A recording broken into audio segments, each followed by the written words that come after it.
These problems include ADHD, conduct disorder, and oppositional defiant disorder. Separation anxiety is another disorder commonly observed among children. Children mostly suffer from this disorder after an emotional trauma, or separation or divorce of their parents. It also occurs more frequently than children whose mothers have been diagnosed with panic disorder. Other childhood problems that can be seen among children are autism and also eating disorders.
And if you are suffering from non-insulin dependent diabetes, regular exercise is always beneficial. It reduces the blood sugar, excess weight, need for medication, and makes the body capable of using insulin better. But before starting your exercise schedule, you must keep 3 things in mind. Firstly, because any increase in the physical activity can lower your blood sugar level, so you need to plan your meal and medical dosage, but do not forget to consult your doctor in this regard. Exercising without the consultation of your doctor is not only dangerous but can be fatal too. Secondly, have regular medical checkups. This will keep you informed about your health status and will also help your doctor in predicting your progress properly.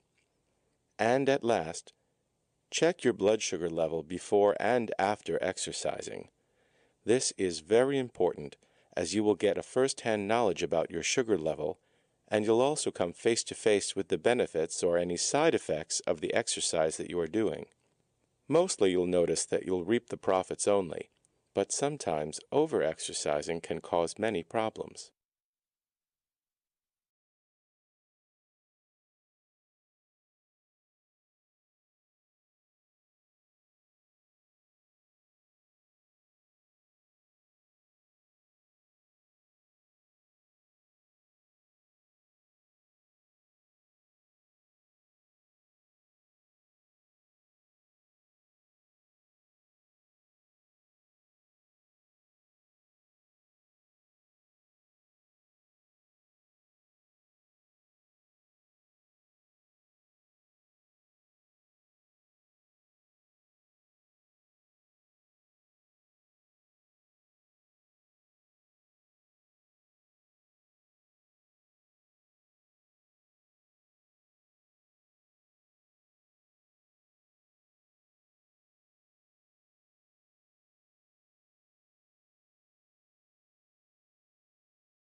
You see, I'm working part-time and I have to go to work by 4 p.m. So would it be convenient for me to attend classes in the mornings?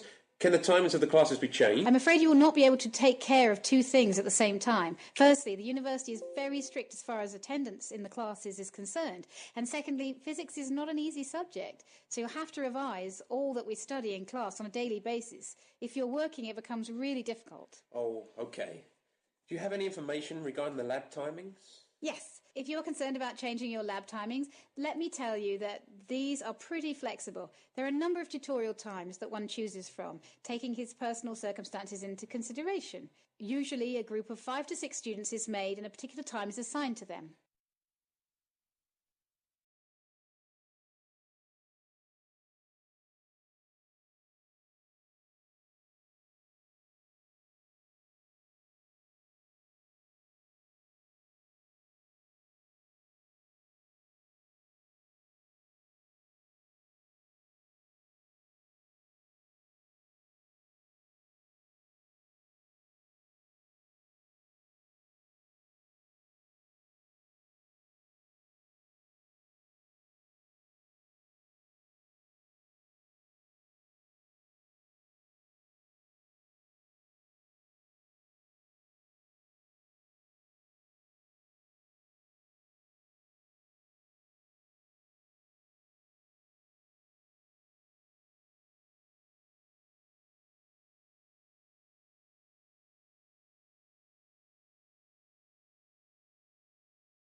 Waterborne epidemics are health hazards in the aquatic environment and are mainly due to improper management of water resources. In order to prevent the spread of waterborne infectious diseases, it is up to the public to take adequate precautions. The city water supply should be properly checked and necessary steps taken to disinfect it. Water pipes should be checked regularly for leaks and cracks. At home, the water should be boiled, filtered, or other methods, and necessary steps taken to ensure that it is free from infection.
Impaired memory is a phenomenon that occurs when there is a loss of events registered in the mind. A person usually faces impaired memory after suffering from a head injury. Another factor that causes one's memory to be impaired is the age factor. As a person gets older, his memory deteriorates. People with impaired memory forget names of their relatives, friends, and in extreme cases their own identity and profession. When a person experiences all of the above symptoms, he is said to be suffering from an impaired memory.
The cells, or the building blocks of muscles, are actually fibers.